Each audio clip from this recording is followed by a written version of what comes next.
언론이 시민을 위해 바로 서는 그날까지 언론에서 시작하고요. 저는 의은혜입니다. 반갑습니다. 안녕하세요. 안녕하세요. 네, 반갑습니다. 우리 교수님. 네, 네. 오늘 KBS 강성환 본부장님 대신에 KBS 박상현 지역부 본부장님 함께해 주셨습니다. 감사합니다. 네, 안녕하십니까, 박상현입니다. 우리 강성환 본부장님 수신료 징수하러 가신 거 아니죠? 아직 진짜 멀었습니다. 걱정돼요. 네. 아직 멀었습니다. 아직은 네. 아니죠? 네. 그리고 지난주에 안 계시니까 확실히 존재감이 느껴지더라고요. MC 이호찬입니다. 네, 반갑습니다.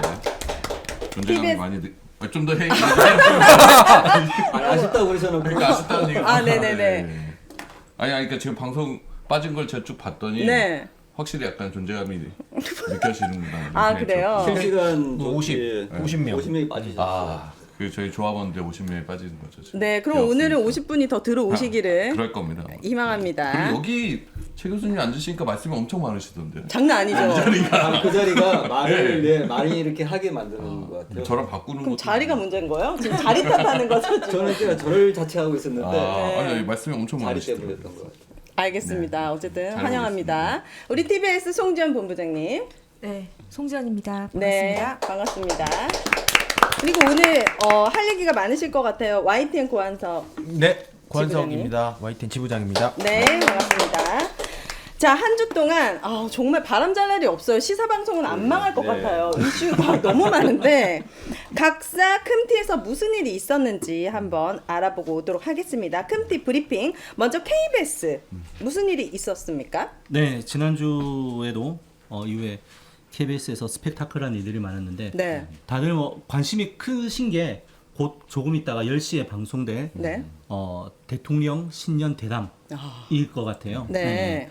이 처음에 추진될 때부터 그 하느냐 마느냐 뭐 어디서 하느냐 뭐 이런 얘기들이 있었는데 뭐 결과적으로는 이제 지난 4일날 저희 스태프들이 네. 대통령실에 들어가서 녹화를 했고 KBS에서 한 게 아니고 대통령실에 용산에 직접 들어가서 아, 네. 녹화를 했죠. 그 방송을 녹화를 했고 그리고 잠시 뒤인 10시에 이제 100분 동안 방송을 하게 됩니다. 그래서 처음에 이 관련해 가지고 저희들이 얘기 듣기에 저희 이제 CP라고 하는 이제 제작 책임자 하고 네. 그리고 이제 PD 한 분이 구체적인 실명도 거론이 되면서 이 두 분이 제작을 한다. 뭐 이런 얘기가 있었는데 이 PD 역할을 하는 분이 못 하겠다고 했는지 사실상 뭐 제작을 거부했는지 뭐 그거는 모르겠지만 이분은 어딘가로 사라지시고 네. 이 CP라는 분하고 이제 외주 제작 PD가 들어갔다라는 거예요. 아니 KBS 그 많은 PD들이 어디 가고? 그러면 어디 가고요? 네. 외주 제작이라니? 그럼 KBS 간판 달고 나오면 안 되는 거 아니에요? 근데 KBS 내부에도 이제 여러 가지 이제 프로그램을 하면서 자체 제작 인력으로 다 제작이 안 되다 보니까는 외주 제작 인력들이 있긴 있죠. 네. 그런데 이것 자체가 결국은 뭐 아시다시피 지금 상황에 있어가지고 이 대통령이 대담을 하는 것이 맞느냐, 그러니까 신년 기자회견을 하느냐 마느냐에 대한 관심들이 많이 높았지 않습니까? 특히 뭐 맞습니다. 지금 다들 아시다시피 김건희 여사의 명품백 뭐 네. 수수 논란 이런 것들 관련해서 대통령의 이제 정확한 입장 표명을 국민들 듣고 싶어 하는데 그렇죠. 그래서 신년 기자회견을 기대하고 있었는데 이것이 어느 순간 대담으로 바뀌면서 이런 것들이 솔직한 얘기를 할 수 있겠느냐, 그러니까요. 뭐 이런 것에 대한 우려가 있었고 사실상 보면은 뭐 이전에도 이명박 대통령도 KBS 같은 경우에 아침마당에 출연을 했고 문재인 대통령 같은 경우에도 저희 이제 기자랑 대담 프로그램을 했었습니다. 그래서 네. 대통령이 뭐 이렇게 방송사에서 대담을 하는 것이 뭐 이례적인 건 아닌데 그쵸. 이것은 그 전에는 항상 그래도 생방송을 했다는 거죠. 생방송으로. 그래서 이제 뭐 짜여진 각본 없이 이제 실제로 그 상황이 있어가지고 대통령이 뭐 자기 생각을 얘기를 하는 네. 그런 것을 했는데 이번 같은 경우에는 이런 신년 기자회견을 해야 되는 것이 대담으로 바뀐 것에 대해서도 내부적으로 굉장히 반발이 많은 거죠. 이런 그렇구나. 상황에서 이런 대담을 하는 것에 대해서 이제 KBS가 이용을 당한다라고밖에 생각을 안 하기 때문에 네. 아마 이번에 이렇게 외주 PD들이 들어간 것 자체도 좀 그런 부분들이 반영이 되지 않았을까. 네. 저희들은 좀 엄청나게 사실 그렇게 이례적인 일이잖아요. KBS에서 대담을 하는데 KBS PD가 제작을 안 하고 거부하는 이걸 거 매주 거부했다고 사실상 하셨죠. 뭐 그렇게 보이는 거죠. 저희들이 봤을 때는. 그럼 이게 KBS에서 사전 녹화한다는 것에 대해서 우리가 굉장히 비난의 초점이 있었는데 그것에 더 넘어서서 외주를 했다는 거잖아요. 그럼 실질적으로는 KBS는 송출 이상의 역할을 하고 있지 않은 듯한 느낌. 왜냐하면 이게 제작 자체도 용산에 가서 했다는 거잖아요. 녹화를 용산에서 했으니까요. 그리고 이제 기획이나 이런 것들도 뭐 외주지만은 사실은 용산이 주도를 했을 가능성이 높고. 네. 그 웃긴 뭐 게 CP가 한 명 있으니까 KBS가 어쨌든 뭐 총괄적으로 기획을 했다라고는 했다고는 할 볼 수 수는 있지만 저는 PD 입장에서도 이게 사실 좀 영광스러운 일일 수 있잖아요. 이 상황은 그쵸. 아주 안 좋은 상황이지만 대통령의 대담을 기획하고 만든다는 것 자체가 근데 이제 부끄럽다는 거잖아요. PD들이. 네. 카메라는 누구 거로? 카메라는 저희 쪽에서 KBS 들어간다고. 네, 다행입니다. 청와대 건 아니에요? 디테일한 웃긴 게 네. 그날 이제 녹화를 하고 나서 네. 아마 대통령실에서 이제 보도 자료를 냈겠죠. 녹화를 했습니다. 그렇게 하면서 7일 날 방송이 될 예정입니다. 이런 것들이 나갔는데 다른 언론사에는 오늘 대통령실에서 녹화를 했습니다라는 기사가 나갔는데 KBS에서는 그 기사가 안 나갔어요. 왜요? 왜 안 나갔는지 모르겠습니다. 오늘 7시 뉴스에 네. 오늘 이제 곧 방송을 한다라는 게 처음으로 전파를 탄 걸로 알고 있고 보통 이게 저희들이 방송사 같은 경우에 주간 프로그램을 편성을 하면은 그 전주 금요일에 다음 주 프로그램 이제 편성표가 짜이는데 이게 사실은 지난주 금요일에도 편성표가 안 짜이고 있다가 녹화를 4일 날 하고 이번 주 월요일에 편성이 확정이 됐어요. 그래서 이 진행되는 것조차도 굉장히 좀 은밀하게 하면서 좀 속도를 은밀하게 하면서 군사작전 하듯이 군사작전. 이제 편성 같은 경우도 미리 예고를 안 하고 이번 주에 들어서야 확정을 하게 된 그런 상황이더라고요. 편집을 너무 오래 하는 거 아니에요? 4일날. 그러니까 이번에도 보면은 프로그램 이름 자체가 대통령 뭐예요? 대통령실을 가다이잖아요. 아, 그래서 그래요? 이 뭐 여러 군데서 보도가 나왔지만은 미니 다큐 형식으로 뭐 제작이 됐다. 아이고. 뭐 이렇게 대통령 나간다. 체험 같은 거 그런 거. 그래서 뭐 저희들도 참 궁금합니다. 그래서 어떤 내용으로 나가게 될지. 이게 어떤- 외주 말씀하세요. 어떤 수위로 유감 표명을 할지에 대해서는 그러면 내부에서는 전혀 모르는 상황인가요? 그러니까 그게 보통 우리 내부 직원들이 이제 네. 그 참여를 했으면은 야, 이런 얘기도 했다고 하더라. 뭐 이런 식의 뭐 소문이 돌 건데 외주 PD하고 제작이 되어서 그쪽에서 편집을 하는지 모르겠지만 그런 소문도 잘 안 나오고 있어가지고 굉장히 저희 내부적으로도 야, 무슨 얘기 했대 이렇게 하면서 하는데 그거를 소문이 안 나고 있어서 다들 궁금해하고 있는 그런 상황입니다. 외주라고 하는 거는 사실 이게 저는 이 국가적 행사잖아요. 아까 네. 말씀하신 것처럼 이게 굉장히 중요한 이슈에 대해서 국민이 알아야 될 것들에 대해서 대통령이 설명하거나 질문에 대한 답변을 해야 되는 거잖아요. 이게 정치적인 굉장히 중요한 이벤트거든요.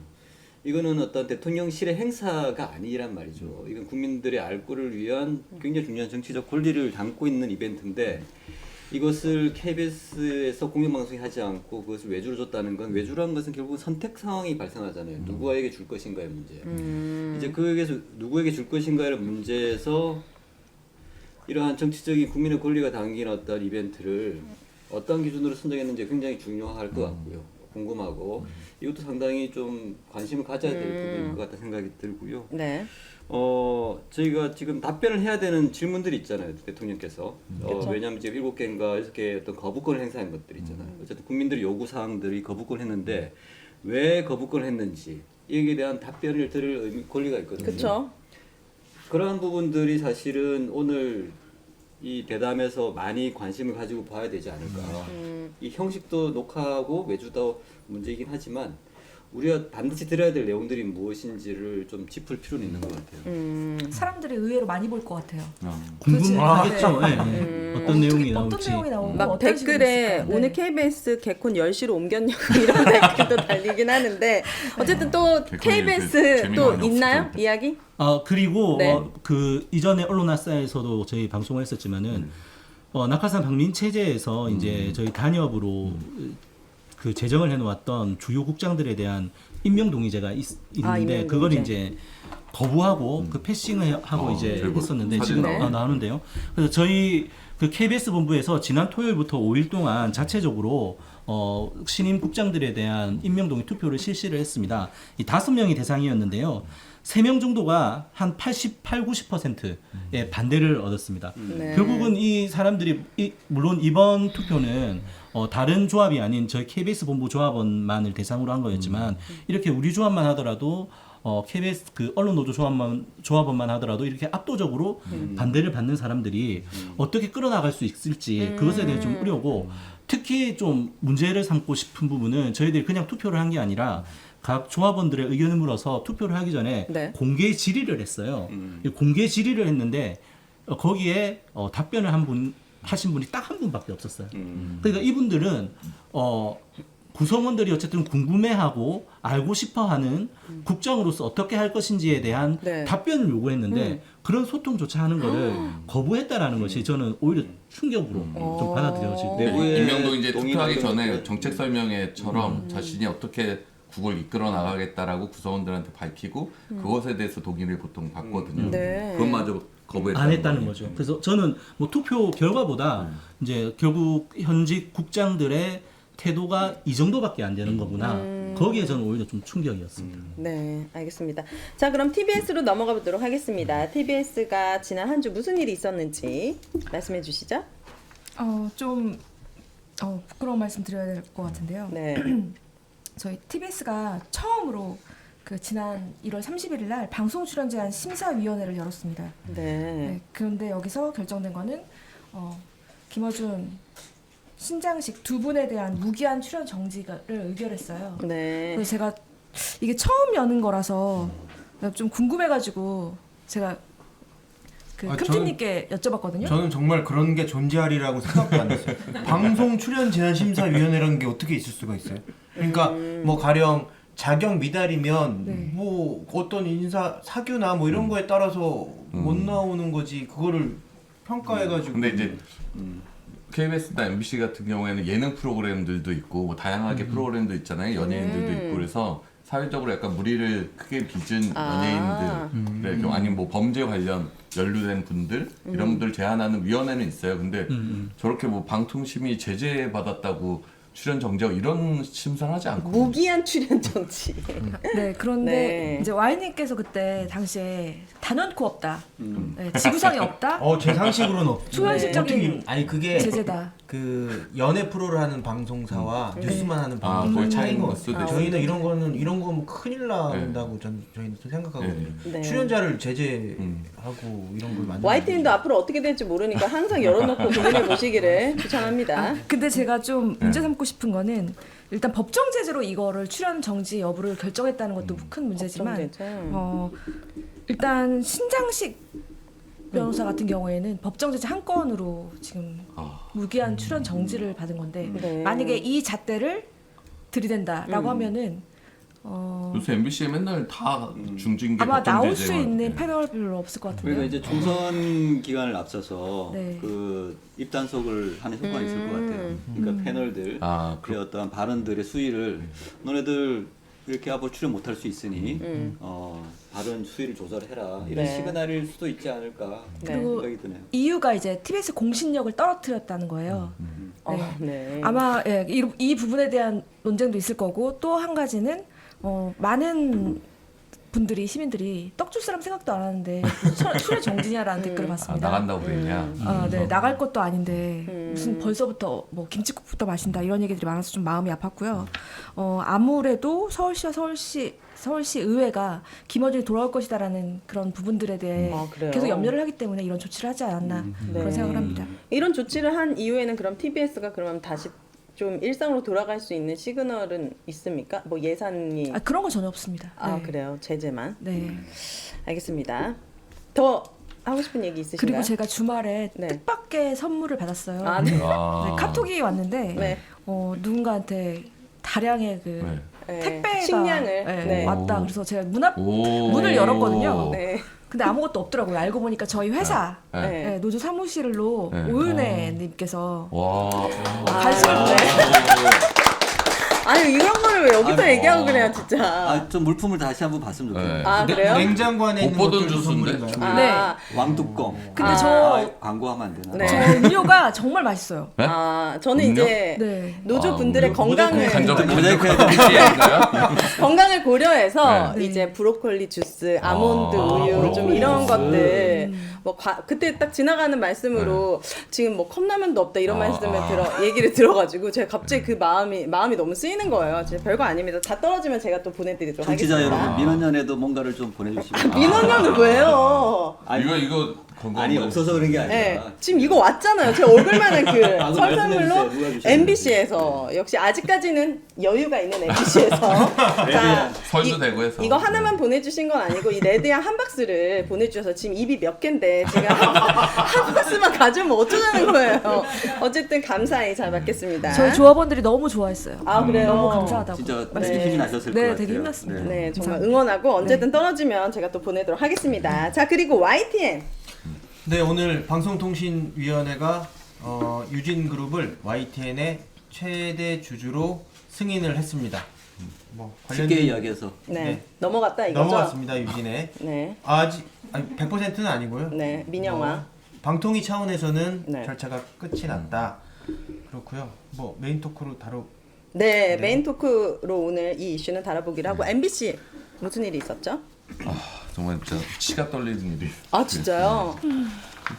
어제죠 어제. 네. 어제 윤석열 대통령이 특별 사면을 실시하면서 이명박근혜 정권 당시에 MBC를 몰락시킨 주범이었던 MBC의 그 노동조합을 탄압하고 파괴시키려고 가장 앞장섰던 김장겸, 안광한, 네. 백종문, 권재홍 이 4명의 전직 경영진들을 사면시켜줬어요. 그러니까 이 사람들이 이제 구성원들 계속 저성과자로 이제 조합 활동 열심히 하는 사람들, 2012년 파업 열심히 했던 사람들 이런 사람들을 저성과자로 낙인 찍어서 사실 공정방송 열심히 하자라고 하고 파업하고 싸웠던 건데 네. 그 사람들 다 외부로 쫓아냈고 그 쫓아내기 위한 계획들을 세우고 이랬던 사람들이거든요. 그래서 법원에서 김장겸은 징역 8개월에 집행유예 2년, 안광한은 징역 1년에 집행유예 2년, 백종문은 징역 1년에 집행유예 2년, 권재용은 징역 8개월에 집행유예 2년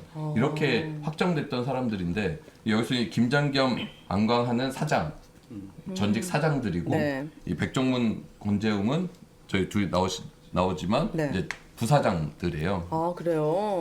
그러니까 이 사람들이 이제 김장겸, 안광한은 지난해 10월에 대법에서 확정이 됐거든요. 그래서 내부 구성원들 입장에서는 이제 너무 늦었잖아요. 이제서야 확정이 됐으니까 네. 그나마 너무 늦었지만 그래도 이제 좀 정의가 바로 잡힌다라는 생각을 하고 있었는데 네. 넉 달 만에 바로 그냥 사면을 시켜줘 버린 거예요. 넉 달 만에요? 총선 나오게 하려고 하는 겁니까? 3회 못 걸으면 그래서 총선 그 나오던데. 김장겸 씨는 실제 국민의힘에서 전략공천을 고민하고 있다는 소문이 들려요. 와 지난번에 강서구청 그러니까. 선거에서 김태우 전 구청장 같은 경우도 그런 뭐 사례가 좀 될 수도 있을 것 같아요. 뭘 아직 나와봐야 알겠지만 그런 소문이 나오고 그러니까 김장겸이 세상에. 지금 가짜뉴스 무슨 괴담 방지 위원장 뭐 이런 걸 하고 있거든요. 김장겸 가짜뉴스를 씨가요? 가장 앞장서서 만들었던 사람인데 그러니까 국민의힘이 그걸 하고 있거든요. 그래서 이 사람이 다시 MBC 쪽이나 방송계로 돌아올 것인가 뭐 이런 좀 우려도 있었는데 네. 이제는 아예 여의도로 갈 생각을 하고 있는 것 같아요. 그래서 그런 전략공천 소문까지 좀 나오고 그건 뭐 봐야 될 것 같아요. 결과는 어떻게 될지. 아니면 네. 윤석열 정권의 3대 그 방통위원장으로 그러니까 혹시? 알 수 없어요 사실. 네. 네. 그런 것들 족쇄를 다 풀어줘 버린 거니까. 이게 네. 특별 사면이잖아요. 네. 네.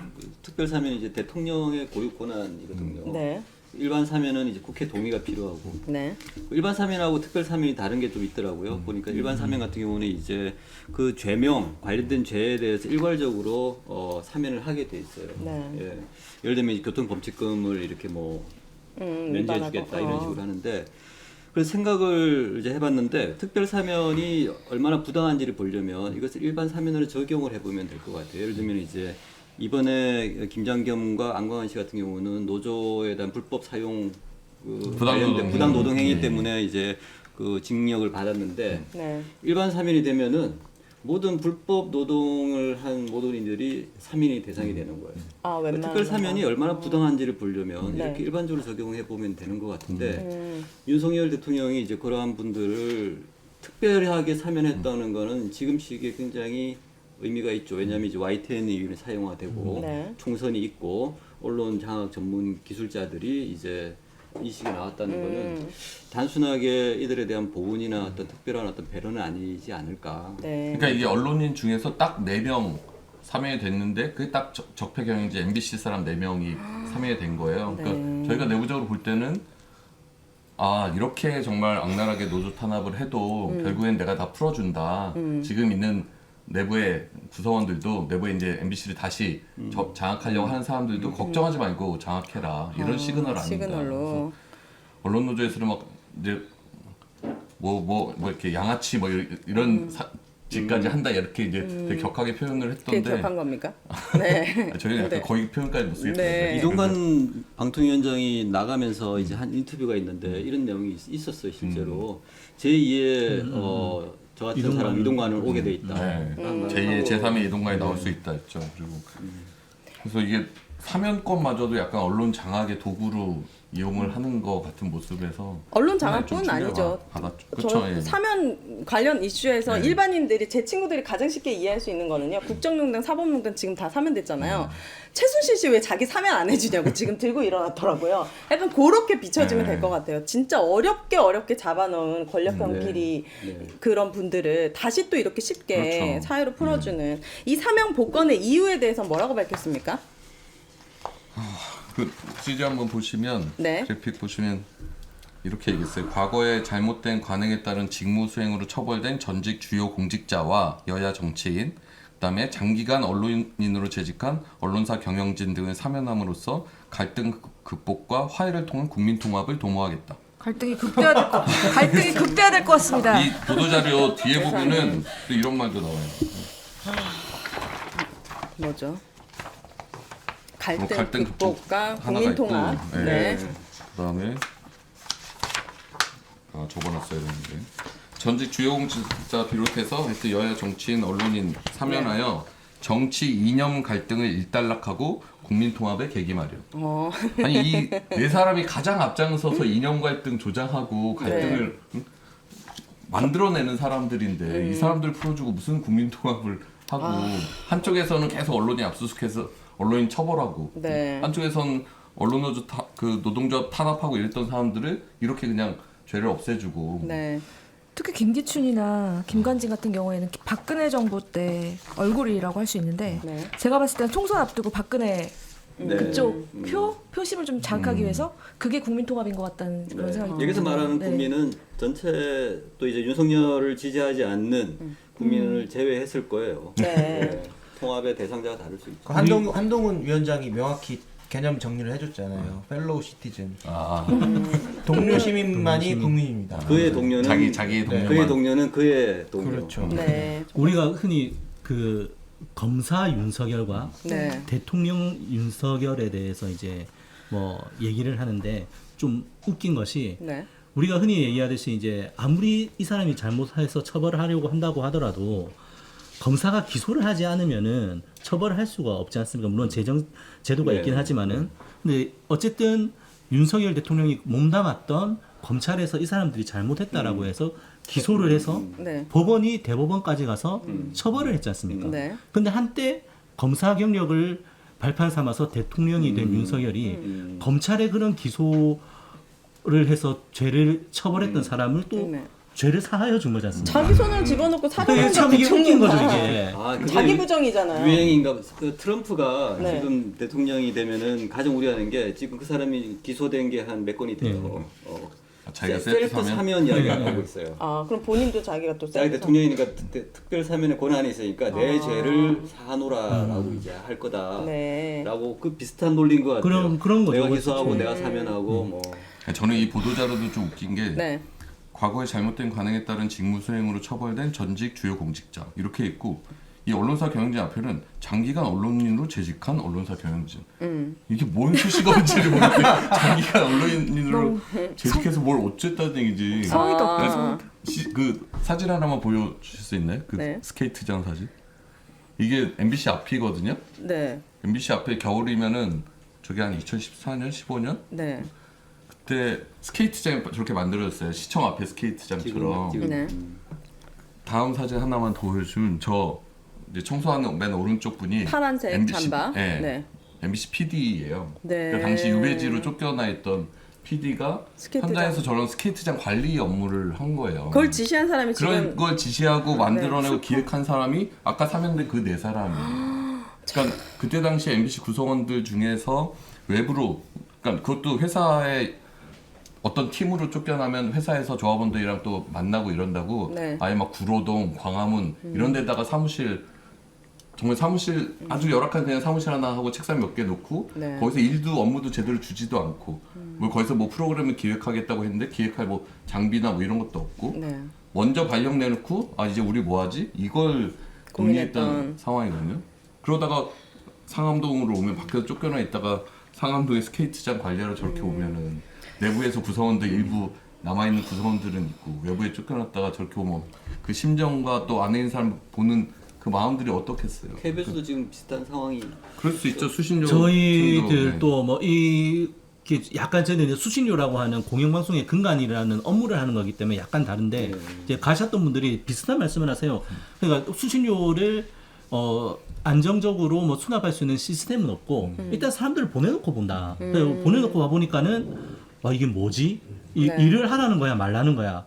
일도 제대로 안 줘놓고 사람만 이렇게 한 것이 결국은 조직 내부에 있어서 뭐 직종 갈라치기, 뭐 세대 갈라치기, 뭐 네. 조합 갈라치기 이렇게 내부적인 분열과 갈등만 일으키려고 하는 게 목적 아니냐. 네. 저희들도 좀 그렇게 보고 있죠. 자, 좋습니다. 자, 그렇다면 메인 토크, 오늘의 메인 토크로 넘어가 보도록 하겠습니다. 오늘의 주제는 유령 회사에 YTN 넘겨준 방통위입니다.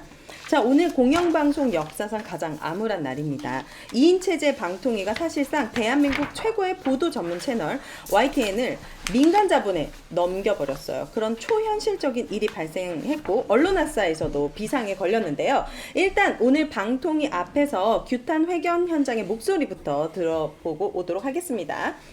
출연자 대부분이 오늘 방통위 가셨던 것 같아요. 네 아침에 다녔어요. 심사위원회에서 심사 과정을 종결해야 되는데 추가적인 자료 요청을 했고 추가적인 자료가 심사위원회가 완료가 되는 민원연 정책 자문위원장님. 이용성님이군요.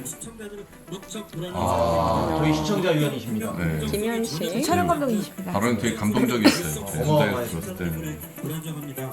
방통위가 방송의 공적 책임이 어떤 의미인지 얼마나 중요한지 전혀 알지 못하고 있기 때문에 불안정합니다. 제적 가반도 안 되는 파행적 이인체제에서 자행하는 공정방송 파괴 행위 때문에 불안정합니다. 시청자위원회 역할이 사실은 굉장히 중요하거든요. 네. 시청자의 목소리를 대변해야 되는데 사실 이런 부분에 문제에 있어서도 시청자분들이 좀 위원들이 많이 나서주시면 좋을 것 같아요. 네. 그 시청자위원은 김현식님 한 분이세요? 아닙니다. 아니죠? 네, 좀 여러 분 계신데 저렇게 적극적으로 시청 목소리 내시는 분은 그렇게 많지는 않아요.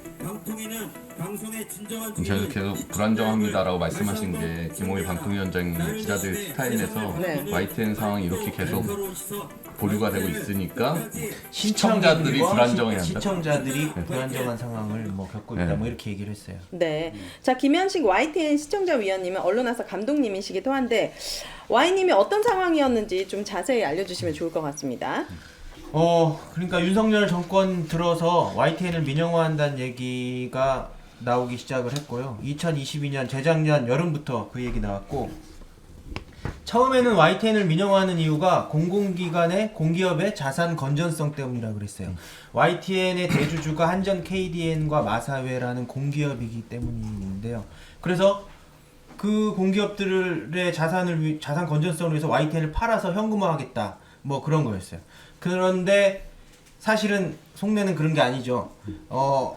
지난 대선 기간에 YTN 보도가 불편했고 특히 YTN에서 그 보도가 나왔거든요. 김건희 학력 위조. 뭐 김건희 여사가 처음이자 마지막으로 사과한 그 사건입니다. 그게 YTN을 통해서 방송이 됐고 이른바 V2께서 아마 이를 갈았다고 얘기를 해요. 그래서 우리 편 아닌 언론으로 YTN이 찍힌 거고 네.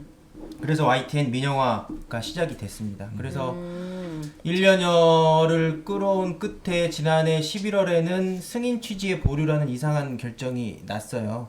유진그룹이 최대 주주가 되겠다고 방통위에 신청을 했는데 방통위는 아무리 봐도 유진그룹에 그냥 YTN 지분을 넘기기에는 너무 부적격한 거예요. 네. 그렇다고 시간을 더 늦추기에는 총선도 다가오고 그러니까 일단은 자 승인이야. 근데 뭐 몇몇 가지 서류를 더 제출해 이런 식으로 하고 넘어간 거죠. 지난해 11월에. 그러고 나서 이동관 씨가 탄핵되기 싫어서 그렇게 나가버리고요. 네, 사퇴하고. 네, 사퇴하고 김홍일. 김홍일 대통령의 검사 선배가 네. 오고 나서 2달여 만에 오늘 유진그룹의 YTN 최대 주주 지위를 넘긴 거죠. 방통위가 승인을 한 겁니다. 네.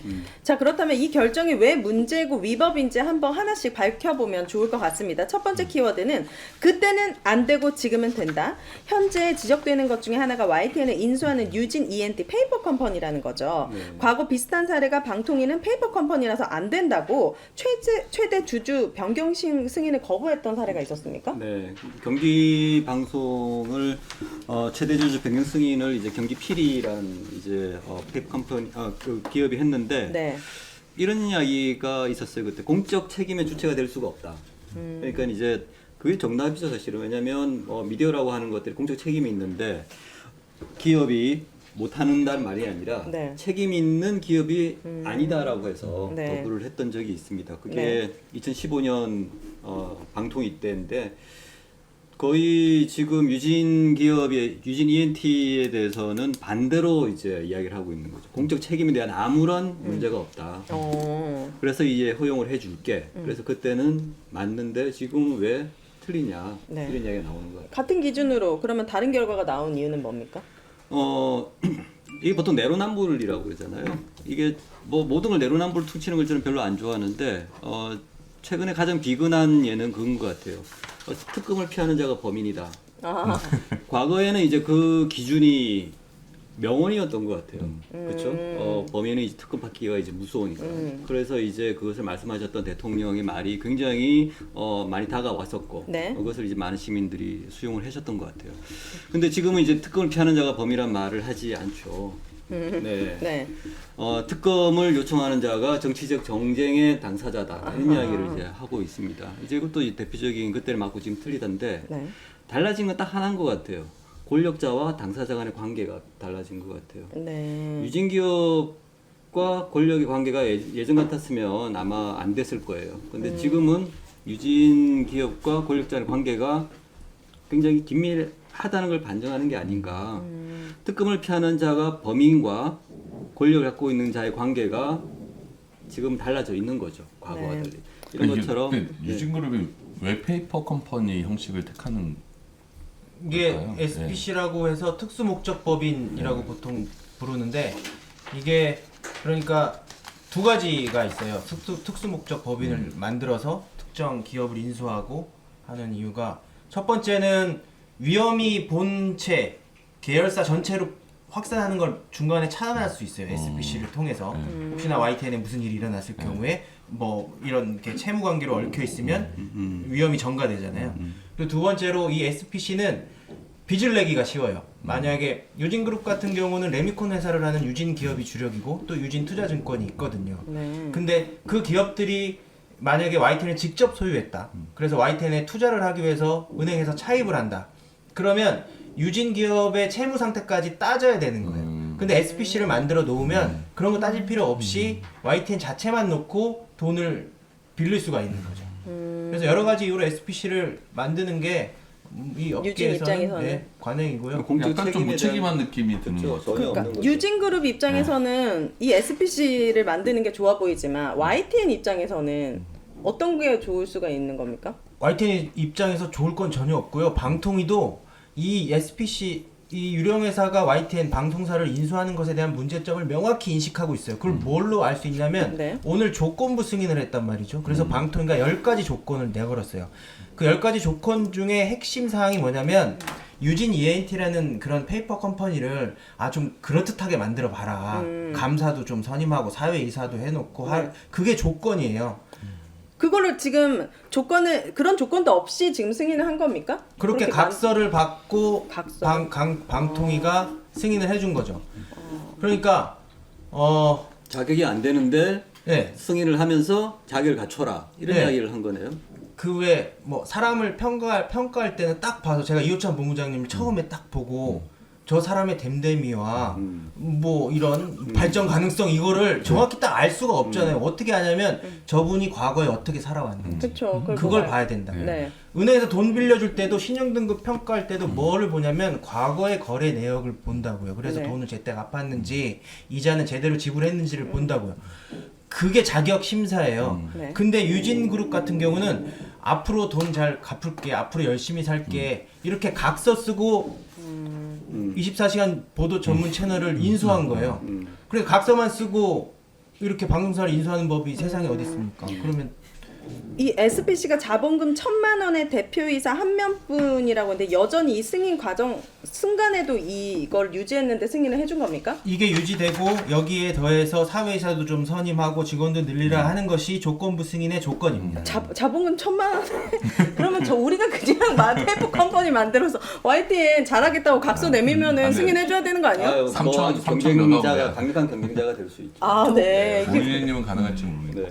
궁금한 게 네. 그러면 YTN의 매각이 완전히 마무리되는 시점은 일단 방통위 통과됐는데 어느 정도 걸릴까요? 이게 방통위에서 승인을 하면 네. 5 거래일 안에 잔금을 납입을 해야 돼요. 굉장히 디테일하게 들어갔는데 아, 잔금이 얼마인데요? 이게 오, 거래일. 유진그룹이 3,199억을 써내서 낙찰을 받았고요. 이게 네. 3,200억이라고 하면 네.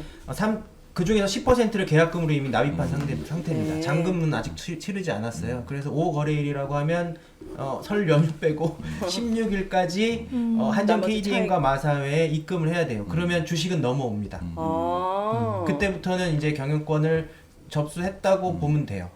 이제 그리고 나서 유진그룹이 해야 할 일은 아마도 사장을 교체하는 걸 거예요. 지금 KBS에서 일어난 일이 바로 그런 거잖아요. 네. KBS 이사들 바꾸고 뭐 그래도 직접적으로 보도가 무너지거나 그러진 않는데 네. 사장 바꾸고 나서부터 본격적으로 언론 장악이 시작되지 않습니까? 네. 아마 YTN 사장 YTN 임기도 좀 얼마 안 남지 않았어요? 근데 네, 올해 9월까지라 아, 근데 우장균 사장이 TBS처럼 그렇게 네. 호락호락하게 넘어가지 않겠다라고 인터뷰한 걸 봤거든요. 어떻게 하실까요?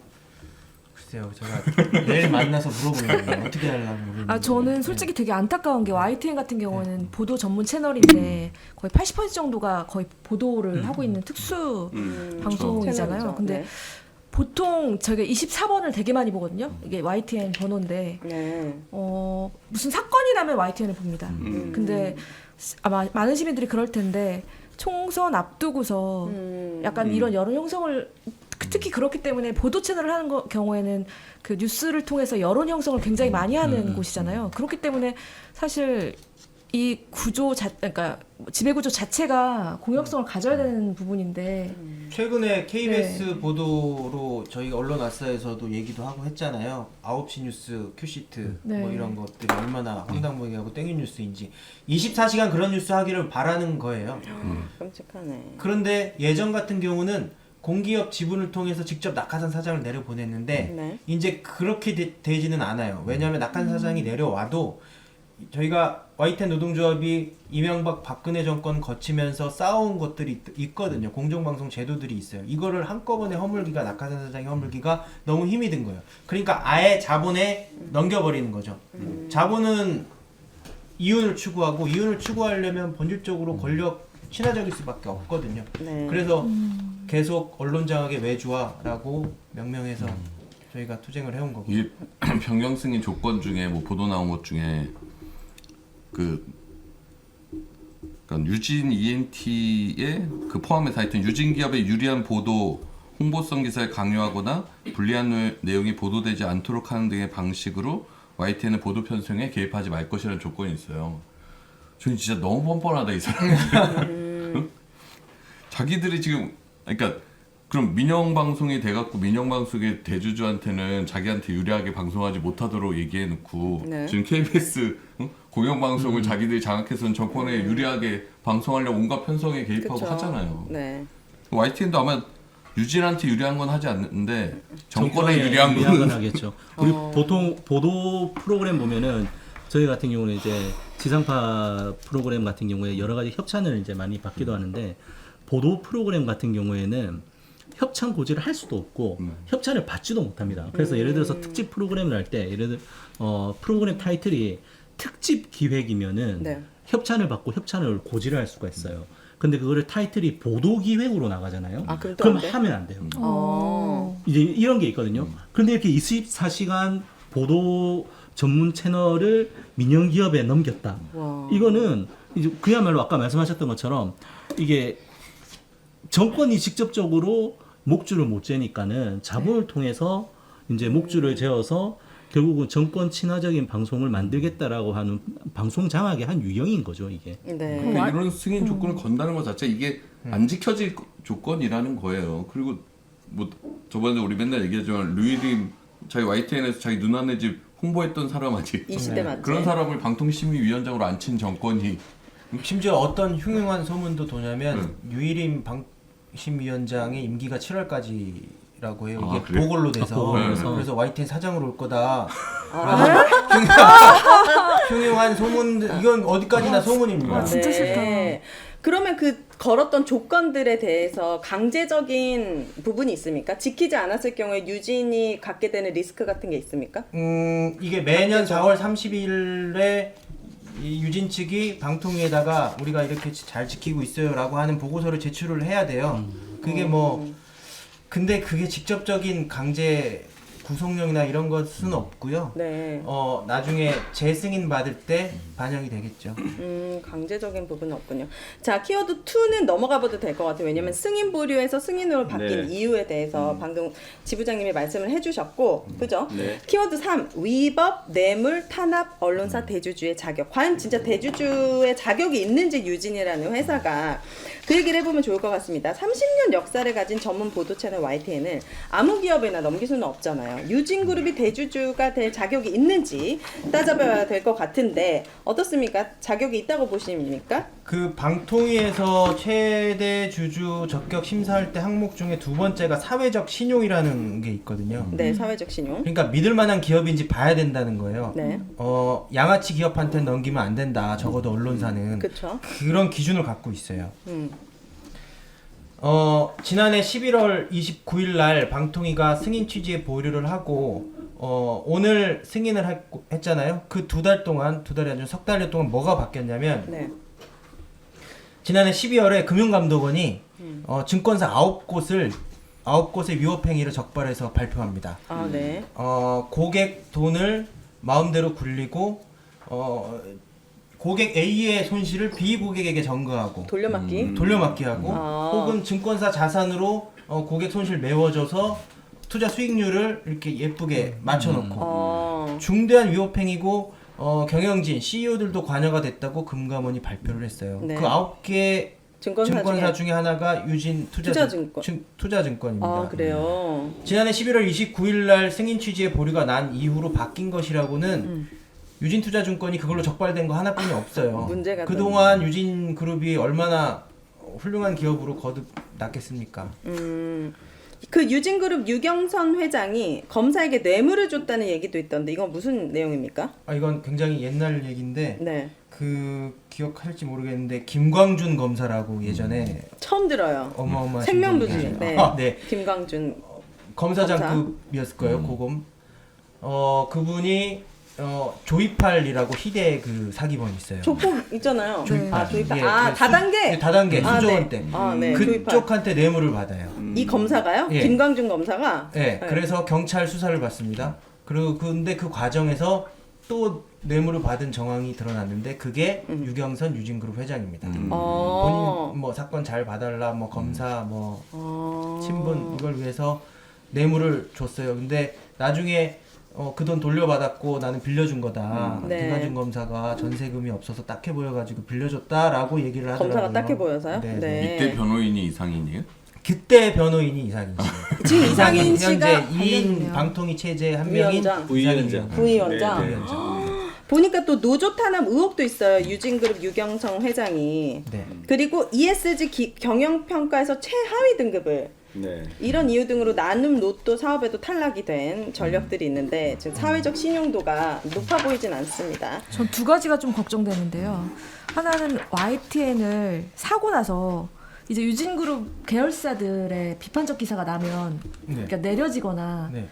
홍보 수단으로 뭐 되거나 네. 이렇게 될 가능성은 없을까요? 왜냐하면 서울신문 같은 경우에도 후반건설 관련해서 기사 냈다가 통째로 날렸잖아요. 그런 부분들에 대해서는 이제 기자들은 그런 우려들은 없을까요? 아, 글쎄 닥치지 않은 일이라 딱히 말씀을 드리기가 좀 뭐한데 기존의 대주주가 한정 KDN이랑 마사회였잖아요. 근데 네. YTN은 독특하게 마사회가 뭐 잘못하면 엄청나게 때려요? 이 업계 얘기로 조집니다. 아. 한전도 가차 없어요. 그래가지고 심지어는 그쪽 분들이 그 좀 너무한 거 아니냐. 그래도 주주인데.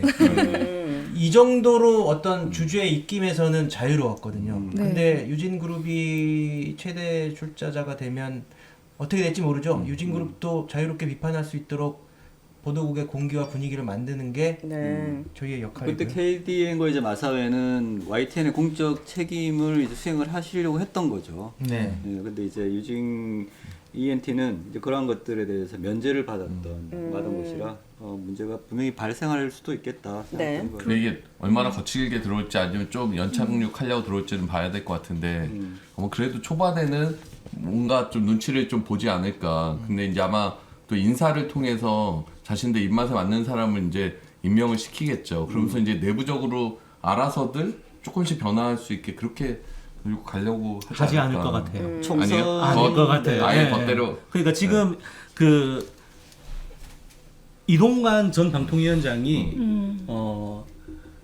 자진 탄핵에 앞서서 자진 사퇴를 한 국면으로 이제 물러나긴 했지만은 뭐 들리는 얘기로는 이 방통위 이제 담당 직원도 방통위원장님 이렇게 하시면 저도 깜빵 가고 위원장님도 깜빵 갑니다.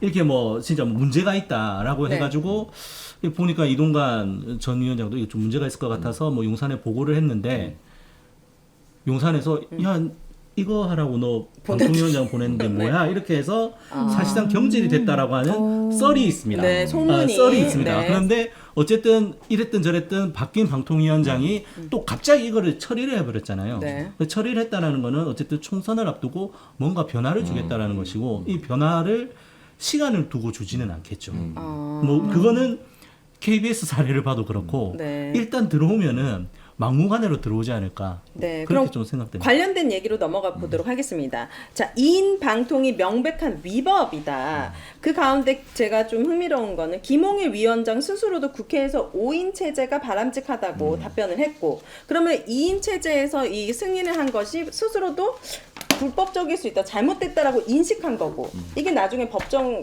제재로 들어갔을 때 충분히 큰 문제가 될 수 있을 것 같은데요. 그 작년 네. 말에 그 MBC 박문진 이사진 교체 과정에서 네. 그 이동관 방통위원장이 이제 권태선 이사장을 후임으로 임명한 사람이 있었어요. 근데 네. 권태선 이사장 복귀하면서 이 사람도 임명 집행이 정지됐거든요. 그 사람 2심 소송에서 법원이 이렇게 얘기했어요. 그러니까 이 사건의 처분은 단 2명의 위원들의 심의 및 결정에 따라 이루어진 것인 바 오히려 이러한 경우에까지 신청인의 회복하기 어려운 손해 이거 복잡한데 어쨌든 임명처분을 2명의 위원이 한 것은 방통위법이랑 방문지법이 이루고자 하는 입법 목적을 저해할 우려가 있다. 네. 그러니까 이게 사실상 2인 체제에서의 결정이 위법하다라는 인식을 법원이 드러낸 거거든요. 그런데 지금 2인 체제에서 그대로 이걸 통과시켰다는 거잖아요. 3인 체제도 위법하다는 얘기가 많았는데 2인 체제는 체제에서. 정말 말이 안 되는 것 같은데 거기 이게 2인 체제에 한 명은 변호인이었다는 거죠. 그러니까요. 문제가 될 것 같은데 분명히 나중에 문제 될 것 같습니다. 같아요. 방통위 내부에서도 네. 뭐 문제 될 거라는 우려가 크고요. 네. 내부 사람들도 그렇게 얘기한대요. 이게 잘못하다가 나중에 다 검찰 수사받는다. 네. 그리고 또 위협한 게 뭐냐면 11월에 보류를 결정을 낼 때 유진그룹이 사업계획을 제대로 내지 않았어요. 이게 저희가 내피셜이나 이렇게 주장을 하는 것이 아니고 저희도 나름대로 당시 심사위원들을 취재를 해보니까 유진 쪽에서 낸 자료가 너무 부실했다. 도저히 할 수 없는 수준이었다라고 하더라고요. 그리고 나서 최근까지 유진그룹이 한 400페이지 되는 분량의 자료들을 제출을 했습니다. 그러면 다시 심사를 해야죠. 네. 심사위를 그러니까, 다시 네. 꾸리던 그 사람들이 하던. 네. 네. 근데 심사위를 꾸리지 않았어요. 심사를 하지 않고 그냥 그 2명이서 의결을 해버린 거예요. 방통위법상 법령상 이거는 분명히 절차상 정당성을 없는 원래 심사위에서 제대로 검토하라고 사업계획서를 내는 걸 거 아니에요. 네. 그러니까 사업계획서 부실해서 다시 냈는데 이거를 심사를 그냥 안 해. 심사도 안 하고 방통위원 둘이서 그냥 의결했다는 거 아니에요. 그렇죠. 근데 5일 내에 돈을 입금해야 되는 상황인데 그거 다시 되돌릴 수 있나요? 되돌릴 수도 있습니다. 아, 그래요? 어떻게 하냐면 네. 법적 대응을 할 거거든요. 이게 네. 2인 체제 방통위에서 심사위도 없이 무자격 유진그룹에 넘긴 거잖아요. 그래서 집행정지 가처분 신청을 설 끝나면 바로 할 거고요. 네. 본안소송도 들어가고 이게 사안이 시급하니까 네. 법원에서도 빨리 판단을 해주리라고 믿고 있습니다. 자, 그 얘기로 마지막 키워드를 넘어가 보도록 하겠습니다. 백지화가 정답이다. 방통위 2인 체제의 위법성, 졸속 부실 심사, 편의에 따른 다른 기준을 들이대는 불공정한 잣대. 자, 그리고 가장 중요한 건 공적 자산의 사형화까지. YTN 최대 주주 변경 승인 절대 받아들일 수 없습니다. 오늘 고한석 지부장님이 방통위 앞 회견장에서 투쟁을 선포하셨는데 그 영상 한번 보고 오겠습니다. 자격 유진그룹에 넘긴다면 YTN 언론 노동자들은 제2의 싸움을 시작할 겁니다. 첫 번째로 강력한 법적 투쟁에 나서겠습니다. 네. 지난해 11월 심사위원회가 꾸려졌습니다. 그때 방통위 심사위원 중에 한 앞입니다. 명은 국민의힘의 전신인 미래한국당에 공천을 신청한 사람입니다. 공정성이 의심됩니다. 그나마 그러한 심사위원회조차 유진그룹이 제대로 된 사업 계획서를 제출하지 그러니까 저 않았다고 부분 했습니다. 제 이해가 좀 안 되는 것 유진그룹은 같아요. 심사를 안 그 하고 후에 네. 절차적으로도 좀 이해 안 되는 절차적 부분이 정당성이 명백히 배려돼요. 이때는 심사위원회가 없습니다. 지금 전체회의에서 진행되고 있는 의결 심사위원회 없이 진행되고 있는 겁니다. 방통위 사업계획서를 법령상 두 명이 위법입니다. 그냥 심사할 거면 절차적 심사위를 정당성 뽑을 필요도 없습니다. 없잖아요. 사업계획서를 이 심사위가 밖에도 보라고 다시 만드는 유진그룹의 거예요. 그렇죠. 심사위가 있었을 그리고 때는 사업 계획서가 YTN 없었고 절차 위법성 사업 처분 계획서가 없습니다. 있을 때는 심사위가 없는 반드시 거죠. 법적 투쟁을 통해서 YTN은 원래 자리로 되찾을 것이고 관련자들 모두 처벌받게 하겠습니다. 요즘 시민들이 총선 시민 이슈에 주주들과 많이 마지막으로 관심이 다시 있잖아요. 제대로 총선 힘차게 이슈와 이제 시작하겠습니다. 방송 이 문제들을 대주주, 분리해서 생각을 아니, 많이 하시는 것 같아요. 대주주가 되도록 근데 하겠습니다. 확실한 여기 것은 언론, 절대 노동자, 이제 국민들, 권력 있는 그리고 쪽에서는 시민들, 방송과 이 총선을 연대 분리해서 속에 생각하고 있지 않다는 거예요. YTN 노조는 그래서 국권이 이 버티며 문제는 반드시 좀 어려워 공정방송 보이더라도 지켜나가겠습니다. 시민들이 절대 정말로 포기하지 총선 않겠습니다. 이슈다라고 생각을 하고 관심을 네. 좀 가져줬으면 좋겠습니다. 네. 앞에 프롬프트 있었던 거 아닌 거 맞죠? 자연스럽게 아, 끝나네요. 예, 열심히 준비를 하셔가지고 발언을 해주셨고 보니까 박순표 위원장의 발언도 굉장히 인상 깊어서 준비했다고 하는데 이분이 아주 비장한 각오로 또 발언한 영상도 한번 보고 오겠습니다. YTN이나 민영화 시도에 대해서 분명히 내부에서 반대의 목소리를 내야 한다고 생각했습니다. 그 목소리를 내야 하는 사람이 있다면 앞길이 창창한 후배들이 아니라 저 같은 부참들이라고 생각했습니다. 만약 저 말씀하시는데 약간 울컥하더라고요. 그래서 또 옆에 YTN 고철희 기자인가 아까 얘기하는데도 막 그 친구도 울컥하고 이러니까 YTN을 저도 약간 이 부분이 중요합니다. 저는 즉시 회사를 떠나겠습니다. 할 수 있는 모든 걸 다해서 윤석열 정부의 잘못된 언론 정책에 맞서 싸울 겁니다. YTN을 공영체제로 돌려놓기 위해서 한 어떤 길싸움도 30년 정도는 다니시죠. 후배들에게 그렇죠. 네. 저보다 10년 정도 선배시고요. 편집 YTN은 에디터고. 쓰러지지 않습니다. 근데 평소에도 유진 그룹에 넘어가면 난 이 회사 못 다닌다라는 말씀을 많이 하셨어요. 감사합니다. 근데 싸우시려면 안에서 싸우셔야 되지 않나요? 아 근데 저 선배 지금 정신 세계가 지금 구한말 선비 같은 자결한 사람은 하나 정도 있어야 되지 않겠느냐라는 그런 비장한 각오로. 비장한 각오기 때문에 네. 말려야 되는데 지금 이렇게 나가버려가지고 또 네, 그 정도로 비장한 각오로 싸우고 있다. 아, 그러니까요. 예. 내부 구성원들을 위해서 목소리를 내주시는 용기에 정말 박수를 쳐드립니다. 저런 선배님들이 회사에 좀 많으셔야 될 것 같아요. 맞아요. 사실 저희도 그렇지만은 저희도 2017년 MBC도 마찬가지지만 파업을 거치고 나서 꽤 시간이 흘러가지고 그 이후에 들어온 저희 후배들 같은 경우에는 이런 상황을 잘 모른다는 거죠. 그래서 이런 무엇이 부당한 것이고 이 부당한 것에 대해서 어떻게 싸워야 되는지에 대해서 잘 모르는 이제 네. 사람들이 많다라는 거죠. 그래서 네. 이제 이런 상황에서일수록 그런 선배님들이 야 이거는 잘못된 거야. 이건 우리가 싸워야 돼. 그리고 이거는 이렇게 하는 것이 올바른 거야라는